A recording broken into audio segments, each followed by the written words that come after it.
Now, after having done Fowl's principles of management, now we switch over to scientific management.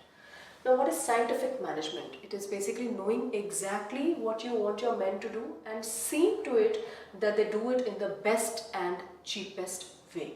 This definition has been given by 𝗙𝗽𝗀𝘁, and he is the one who's responsible for basically formulating these principles of scientific management. Now, we'll talk about 4 principles of scientific management. The first one being science, not rule of thumb. Taylor believed that there was only one best way of doing things efficiently, right? He did not approve, the rule of thumb, that is the trial and error method. What he did was that what he stressed on was that each element of the job should be analyzed properly, right? Each element of the job should be analyzed properly, and one best way of doing that work should be found out. One best way of doing the work should be found out by analyzing each and every element of the job, right? So that becomes a standard method of doing that particular job, right? Now, that particular standard method is going to be used throughout the organization for that particular job. This is going to lead to specialization also, and this is going to result in saving time, right? Because we are not going to be wasting any time in using trial and error method. So he promulgated science and not rule of thumb. Secondly, harmony, not discord. Now, according to this principle, harmony, not discord, Taylor said that there should be absolute cooperation there should be absolute harmony, cooperation between the employees of an organization and the management of an organization, right? Both of them, employees as well as the management, they should think that they are a part of one organization. They are one. They are not two different entities, right?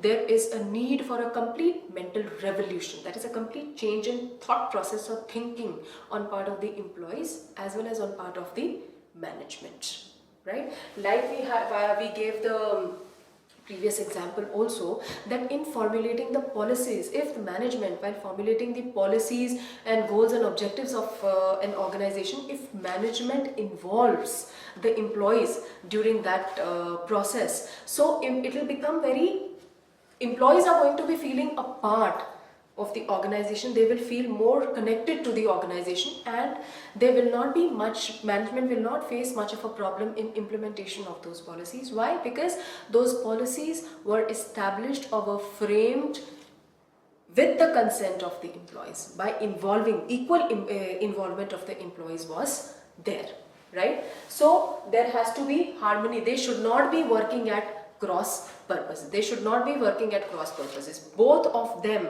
should think of one another. Management should share the gains of the companies with the workers, right? And worker on their part should work hard for the betterment of the organization to increase the profits of the company.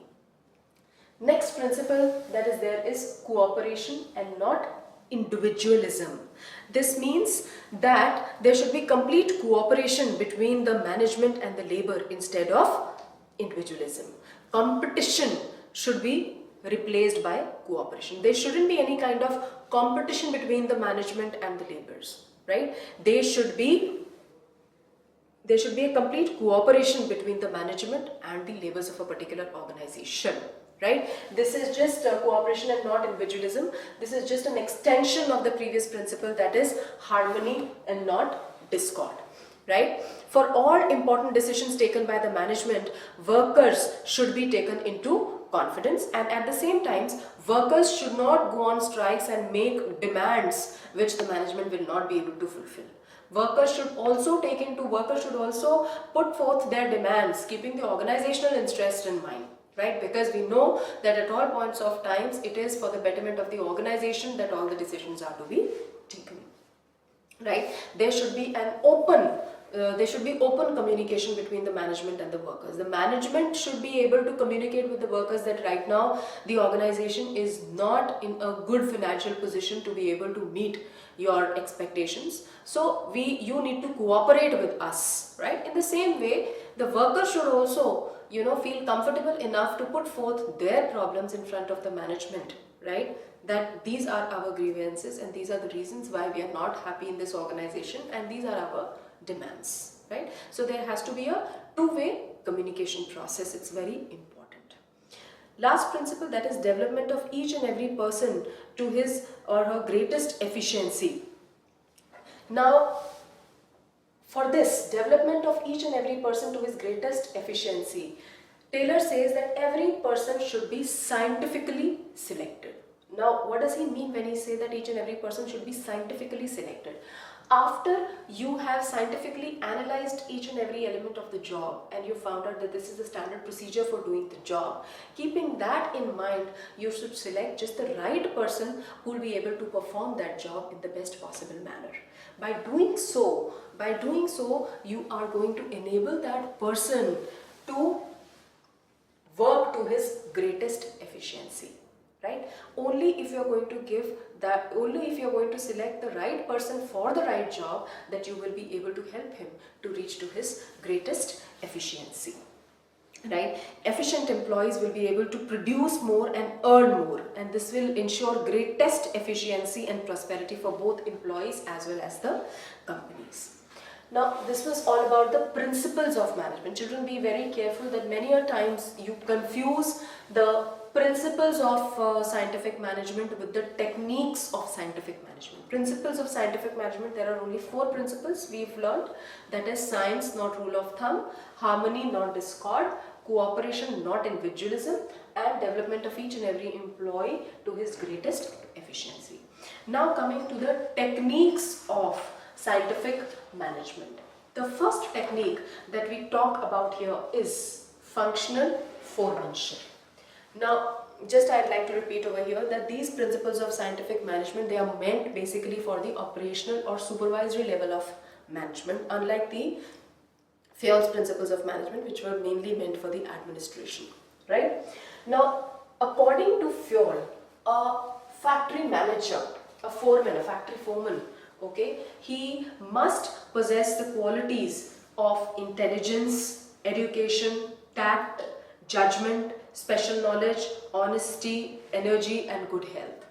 Now, since one person, it is not necessary that one person has all these qualities. So therefore, Taylor suggested, to separate the work of planning from the work of production, right? To separate the work of planning from the work of production, and each workman is going to work under 8 different clerks.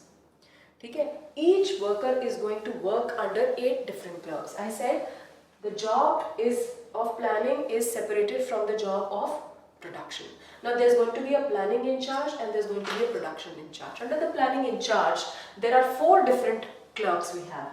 We have an instruction card clerk who's going to prepare the instructions which are to be given to the workman. Then we have the route clerk who's going to be specifying the route of production. Then we have the time and cost clerk who's going to prepare the time and the cost sheet, and a disciplinarian who's going to ensure discipline in the organization. So this was all about the planning job. Now coming to the execution part of it, that is a production in charge. There is a speed boss who's going to ensure that the entire work of production is being done on time. Then there is a gang boss which ensures the availability of machinery, tools and equipment. And then there's a repair boss who takes care of any kind of repairs which are required to be done on the machinery, etc. And then there is inspector who ensures that everything is being done as per the plan, and also checks onto the quality of the products which is being manufactured is as per the standards. So as a result, one workman is working under 8 different bosses. Now you must be thinking, and it's quite true also, that this particular, and this may be asked as a question, that which one technique of scientific management goes against the principle of unity of command. Unity of command says that each person should receive orders from one boss. Here, one workman is going to be working under 8 different bosses, right? So this is the technique of scientific management which goes against the principle of unity of command. Second technique of scientific management that we are going to talk about is standardization and simplification. Now, what is the meaning of standardization? It means process of setting standards for every business activities. We have standards for products, we have standards for raw material, we have standards for machinery, method, working condition, everything. सब चीज़ों के लिए हमने एक standard बना दिया है that this is the way it should be.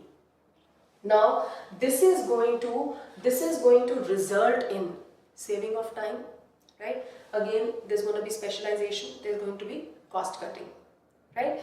Now, basically, if you want to take an example, companies like Nokia and Microsoft, they have gone in for these techniques of standardization and simplification.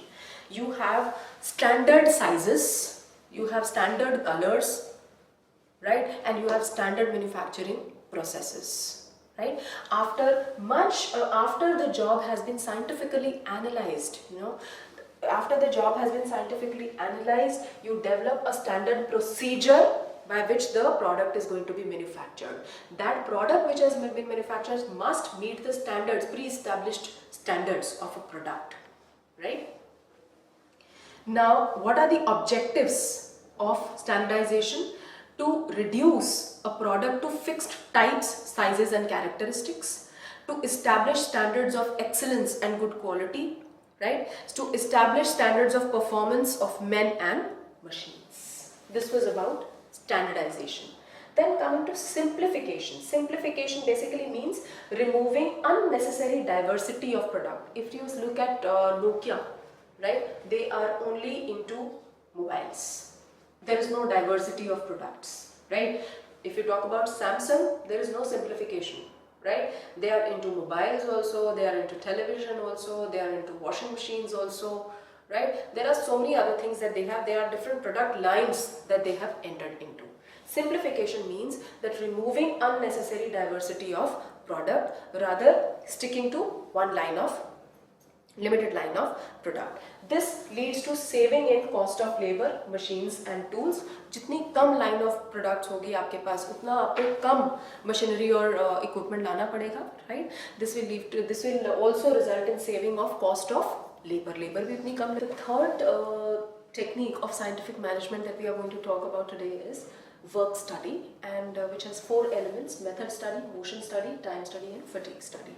Now, under method study, according to Taylor, there is only one best way or one best method of performing a task, and the main objective of method study is to find that one best way of doing a task so as to minimize the cost of production and maximize the product quality and customer satisfaction, right? Second comes your motion study. The main objective of motion study is to eliminate all the unnecessary movements, right? So that a job can be done in less amount of time and in the most efficient manner. For this, a close observation of the employee while he is doing a job, उसको अच्छे से observe करते हैं कि क्या-क्या उसकी body movements हैं, right? And then we find out that what are the body movements which are unnecessary, right? And which can be avoided, and which are not important, which can be avoided, so that जितना time उसको लग रहा है एक task कम करने में, उसको हम और कम कर सकें. Right? The main aim of motion study is to eliminate unnecessary and unproductive movements. Remember the point? Unnecessary and unproductive movements. Third is time study. Time study क्या है? That we are trying to find out what is the standard time which is taken by an employee to finish off a particular work. अगर हमें पता है कि let's say if we talk about manufacturing of garments, right? If a tailor takes about 1 hour in making one piece of shirt, he takes 1 hour in making one piece of shirt. So we know that in a day, if he is working effectively for 7 hours, we should be able to have 7 shirts from him. He should be able to make 7 shirts for us, right? The main objective of time study is to determine the number of workers required to be employed so that the task is achieved effectively and efficiently. अगर मुझे 700 pieces of shirts बना के देने हैं, if I have to make 700 pieces of shirts, so if I employ one worker, वो मुझे 7 shirts देगा, right? And if I'm employing 10 workers, they are going to give me 70 shirts per day, so I'm going to be able to achieve my target within a period of 10 days, right? Within a period of 10 days. Are we clear?